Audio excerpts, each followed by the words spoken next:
y'all, back with another week of DeCypher. You know me, it's the loudmouth himself, King Judd. Sit back, relax, and enjoy the stupidity of everything that happened this week. First up on the list, we got a Pentecostal man who died from having a snake bite over the weekend. So if you guys didn't know, there in the 20th century, there was this thing called snake handling that happens in rural parts of the South for Pentecostal church. And the reason why that these stories happen is very simple. There's a Bible verse that is used for people to believe that they can handle snakes. It comes from Mark 16, 17, verse 17, 18. It says, and these signs shall follow them that believe. In my name shall they cast out the devil. They shall speak with new tongues. They shall take up serpents, and if they drink any deadly thing, it shall not hurt them. They shall lay hands on the sick, and they shall recover. Now, as you can tell, the man died, didn't want to receive any help, and he passed away.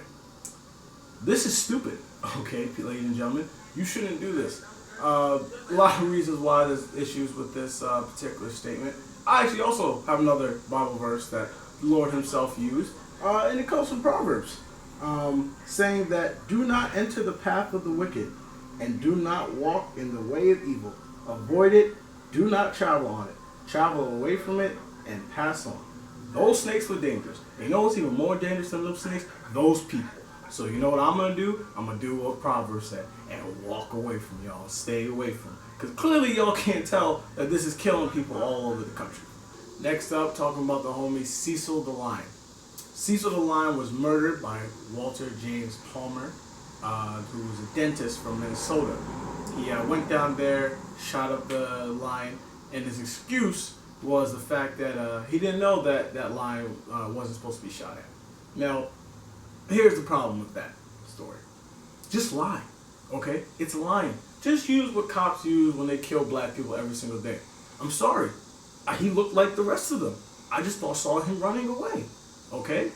Perfectly fine excuse. He probably wouldn't get into too much trouble. But the reason why this is a story is the fact that everyone seems to have a problem with this lion getting killed, saying all this stuff about having this outrage towards the lion. Let's be real. This is just some fake outrage. Y'all don't care that much about this lion, okay?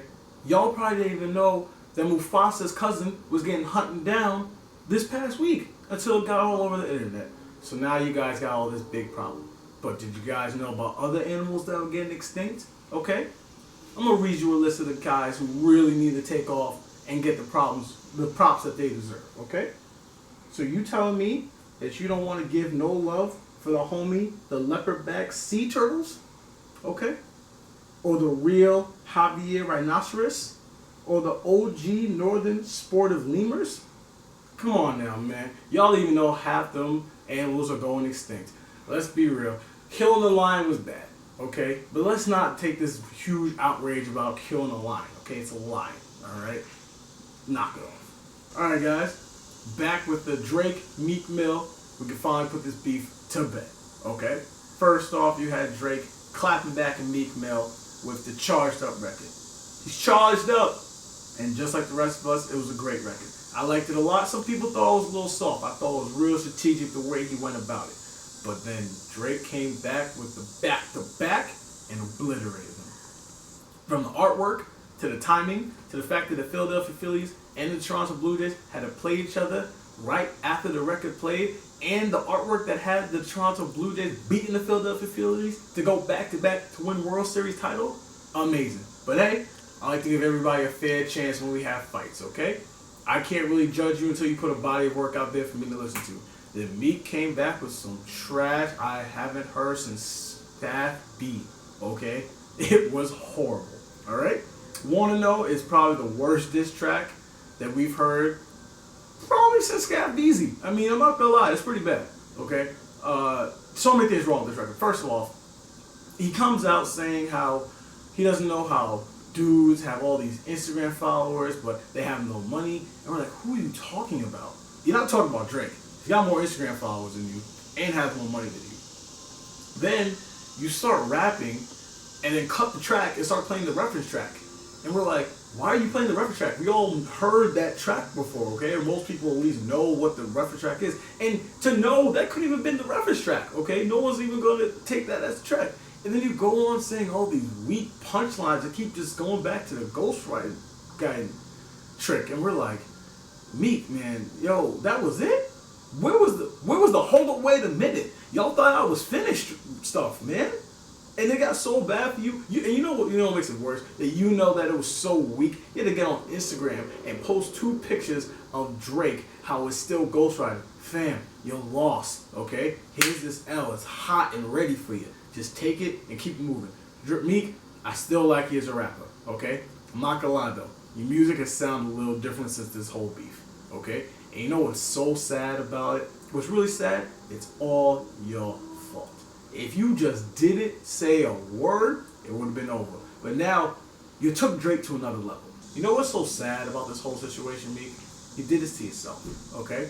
You went on Twitter, you started ranting and raving, you started saying how Drake had ghostwriters, and you got bodied, okay? Amen to your career. Amen. James Hauser was identified as the gunman who shot up the Louisiana movie theater and killed 2 people during the movie of Trainwreck. Why do I bring him up? I bring him up also to include him in the James Holmes, who also shot up the movie theater in Colorado and killed multiple people a few years ago. Now, the reason why I bring up these 2 men is because it's the hashtag of the day. Hashtag of the day is the white man's world. Now, if you guys haven't seen over the news during his time, then this character, this dude who shot up the other movie theater, they're always perceived as having a mental illness, okay? There always seems to be having something wrong with them. But when it comes to situations where it falls black people, and we end up dying in several type of ways, Sandra Bland, Samuel Du Bois, who just got murdered in Cincinnati, Trayvon Martin, Eric Garner. There always needs to be something wrong with us that comes out the picture. But with these 2 men, it's simple that they have mental illnesses. We should treat them a certain type of way, okay? These people killed people. Let's call them what they really are. They're thugs, okay? They're murderers. I'm tired of every time a black person gets killed, we always have to find some type of excuse to say that this person died because of this, and that person died because of that, and this, that, and the third, okay? Stop it, all right? Call the white people thugs, man, because that's what they were, all right? Ain't no gender around. Tired of this white man's world. All right, finally, guys, we got the common sense card, the CSC. And this common sense card goes out to people who clearly don't have any common sense, and the common sense rate is too high. So your boy King Jut is here to provide it out for free. Now we're going to go to the sports world. A team that I love dearly, the New York Mets. And no, it's not going to the New York Mets. It's going to Henry Mejia. Now, like you out there, you probably have no idea who this guy is, okay? If you didn't know, he's a relief pitcher for the New York Mets. He's pretty good. He was our closer the season beforehand. We needed him during the season to have, a great season for us to win. He got popped for an 80-game suspension for steroids. Now, I've been saying for a while that baseball needs steroids in the game to make it interesting, because no one else besides, I'm probably the only black person I know that likes baseball. But anyway, he got popped for steroids, 80-game suspension. Big loss, whatever. He comes back a few weeks ago, pitching pretty good. We're thinking we have something rolling, and he ends up getting popped again for the same steroid. Now it's 162 games that he missed. The stupidity level doesn't even have words to even really say, okay? The fact that baseball in America is probably the highest grossing sport for athletes to make money, and that money is guaranteed, and you lost that for using a steroid, the same steroid, at least change it up, man. Do A-Rod. A-Rod didn't even get caught for steroids. A-Rod got caught for lying and got a paper trail, dog.